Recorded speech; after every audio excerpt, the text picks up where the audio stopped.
अस्सलाम वालेकुम फ्रेंड्स। आज की इस वीडियो में आपको फ़ातेह आलम चंगेज़ खान के हालात ज़िंदगी पैदाइश से लेकर मौत तक बयान किए जाएंगे कि कैसे उसने 9 बरस की उम्र में यतीम होने के बाद दुनिया को फतह किया।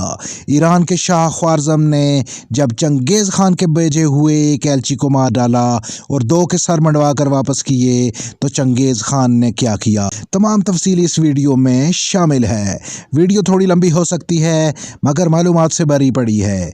इससे पहले कि वीडियो की तफसील में जाऊं, हमेशा की तरह आपसे रिक्वेस्ट है कि चैनल को सब्सक्राइब करें और साथ वाले बेल के निशान को दबाकर ऑल नोटिफिकेशन ऑन कर दें ताकि आने वाली मालूमाती वीडियोस आप तक पहुंच पाए।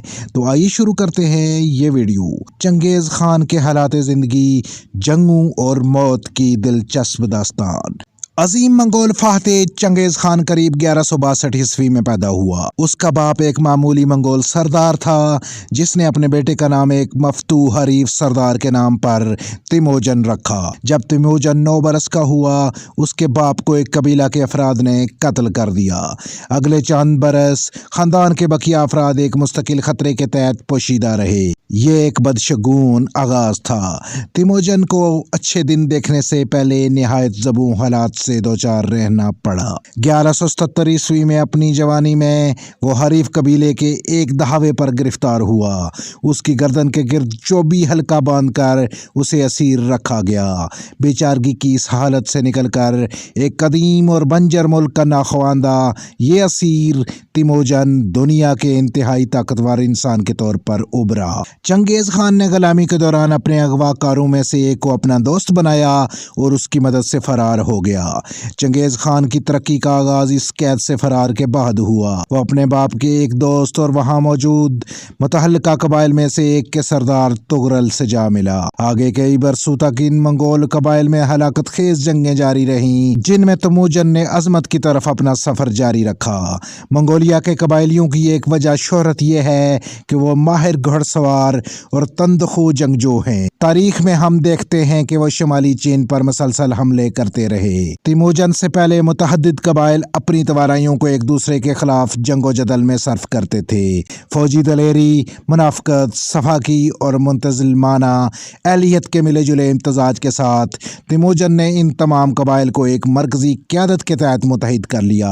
1206 ईस्वी में मंगोल सरदारों के एक इजलास में उसे चंगेज़ खान या कायनाती शहनशाह का खिताब दिया गया। ये फौजी मुहिब कुव्वत जो चंगेज़ खान ने मुजतमा की थी, हमसाया अक़वाम पर चढ़ दौड़ी। उसने पहले शुमाल मगरबी चीन में सहिया रियासत पर और शुमाली चीन में जिन सल्तनत पर युरश की। ये मुकाबले जारी थे कि चंगेज़ खान और ख्वारज़म शाह मोहम्मद के बीच ठन गई जो ईरान और वस्ती एशिया में एक बड़ी सल्तनत का बादशाह था। इस तनाज़े की बुनियाद उस वक्त शुरू हुई जब 1218 में चंगेज़ खान ने सल्तनत ख्वारज़म में एक तजारती काफ़िला भेजा। फराब के गवर्नर ने तजारती माल पर कब्जा करके तमाम ताजरों को मार डाला। चंगेज़ खान ने शाह ख्वारज़म से खून बहा तलब किया तो शाह ने वफ्द के 3 में से एक शख्स को कत्ल कर दिया और 2 के बाल मौंड दिए। चंगेज़ खान ने 2 लाख सिपाहियों के साथ समरकंद, बुखारा और रियासत के दूसरे शहरों पर कब्जा कर लिया।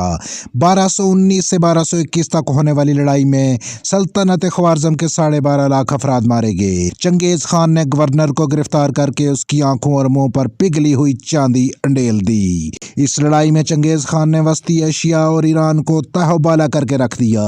ख्वारज़म शाह की सल्तनत मुकम्मल तबाह हो गई। दीगर मंगोल फौजें रूस पर हमलावर हुईं। उधर चंगेज़ खान ने अफगानिस्तान और शमाली हिंद पर दावा बोला। चंगेज़ खान जंगे जीतने और सल्तनत के इस्तेहकाम के लिए बेहतरीन और बहुत दफ़ा अजीबो गरीब मनसूबा बंदी करता। चंगेज़ खान अपने मफतूआ इलाकों पर कब्जा बरकरार रखने के लिए वहाँ के हुक्मरान ख़ानदानों में अपनी बेटियों की शादियाँ कर देता था। उसके बाद वह अपने दामादों को मैदान जंग में भेज दिया करता था ताकि उनकी गैर मौजूदगी में हुकूमती अमूर उनकी बेटियाँ संभालें।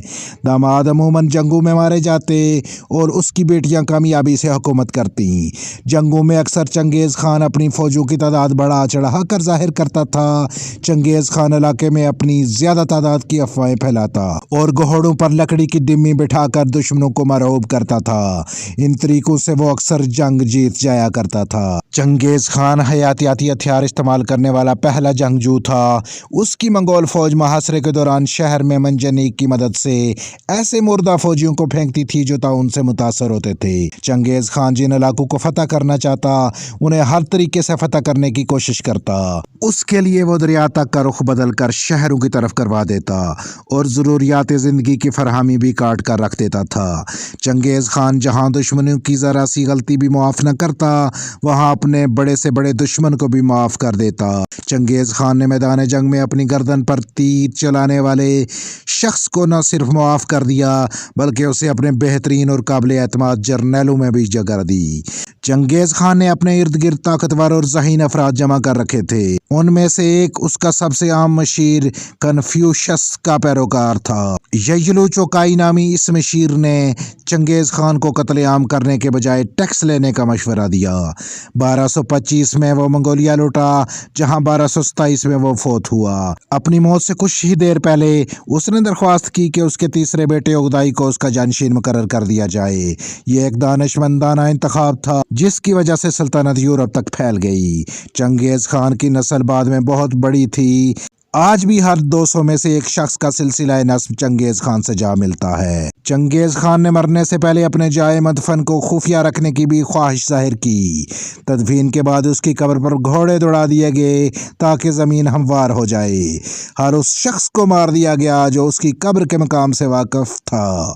जिन गुलामों ने कब्र बनाई थी उन्हें कुछ सिपाहियों ने कत्ल किया और फिर गुलामों को कत्ल करने वाले सिपाहियों को भी कत्ल कर दिया गया। यह भी कहा जाता है कि एक दरिया का रुख उसकी कब्र की तरफ मोड़कर कब्र को हमेशा के लिए गुमनाम बना दिया गया था। 2012 में वफात पाने वाले एक माहिर आसार कदीमा मावरे क्राउट्स ने चंगेज़ खान की कब्र की तलाश में 40 साल लगाए लेकिन वो कब्र के कुर्बा जवार के बारे में भी नहीं जान सका। चंगेज़ खान के बाद उगदाई की ज़ेरे क़यादत मंगोल फौजों ने चीन में पेशकदमी जारी रखी, रूस को पामाल किया और आगे यूरोप में निकल गए। 1241 में मंगोल फौजों ने जो बुदापेस्ट तक बढ़ गई थी पोलैंड, जर्मन और हंगरी की फौजों को तहत किया। इसी दौरान उगदाई मर गया।